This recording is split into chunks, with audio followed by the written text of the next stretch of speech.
Have you ever watched something and flat out not known how to respond to it? Like, you feel neither love nor hate for it, but rather you're so baffled by the whole thing that you almost can't really explain your opinion, even to yourself?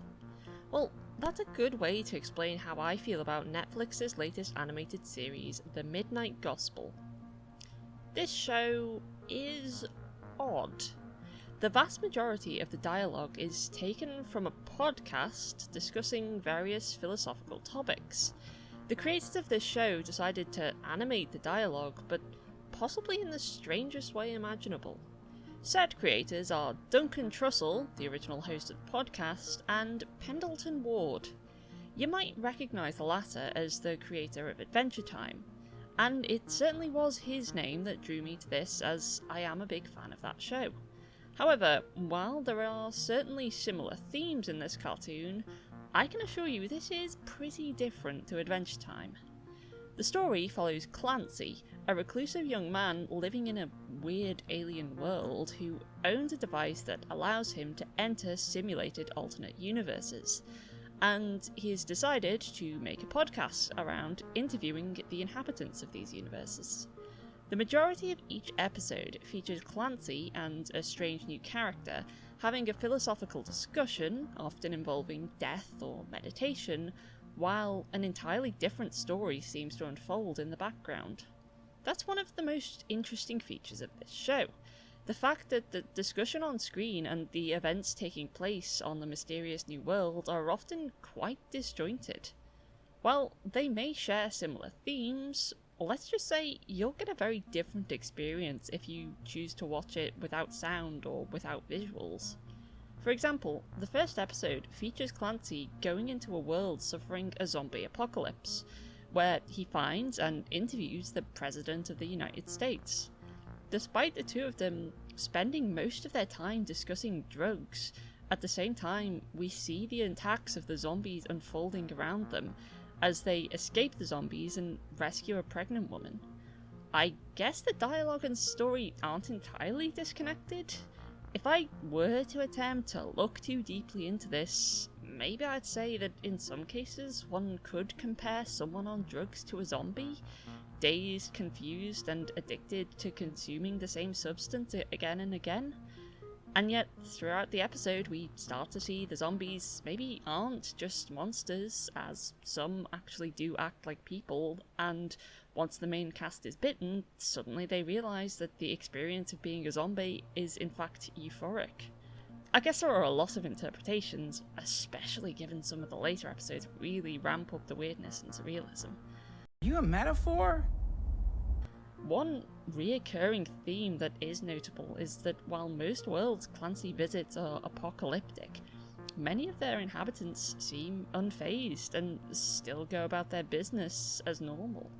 An interesting commentary on how people can adapt to the strangest, hardest situations and still continue on. Yeah, this show very much came out at a pretty fitting time.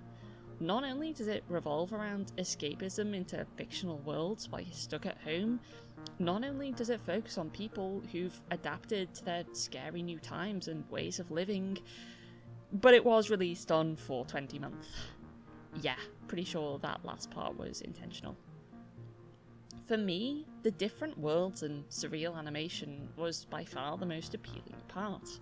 Often, I found myself more engrossed in the strange background details than actually listening to the discussions. I feel as though this is the type of show that you can watch several times and each time pick up on some minor detail that you didn't notice before. While a lot of the episodes were quite disconnected, there is some continuity in story building. Notably, Clancy's main arc seems to revolve around him realising he needs to take responsibility for his life and stop slacking off all the time. One episode that I think I did like more than others was an episode where his simulator starts breaking down due to him neglecting to provide any maintenance. And in this episode, we see him actually explore his real home in the mysterious alien dimension. Unlike the other episodes, This one seems purely about the story at hand rather than separating visual story and dialogue.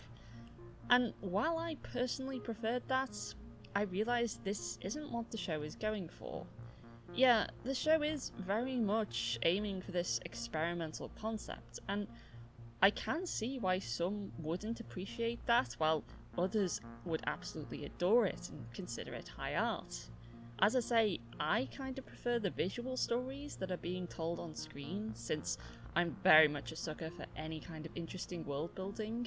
I mean, the character designs, and especially the world designs, are pretty fascinating to look at.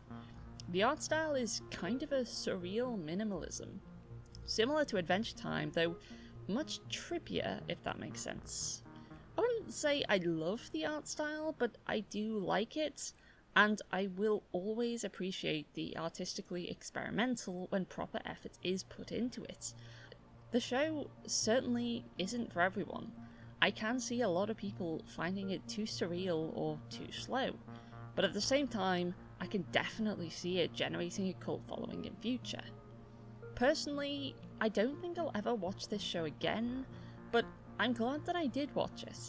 Even if it isn't fully my cup of tea, I have a lot of respect for any piece of media that really tries something unique and puts a lot of thought into it without the fear that it'll seem too different. This show is very different, and I appreciate that. I like seeing shows like this, or films, or even video games, that really stretch the bar of what we're used to.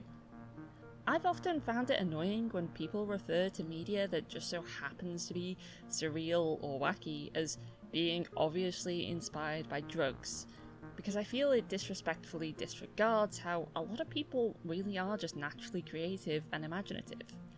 But this show, on the other hand, I think is actually trying to resemble a drug trip.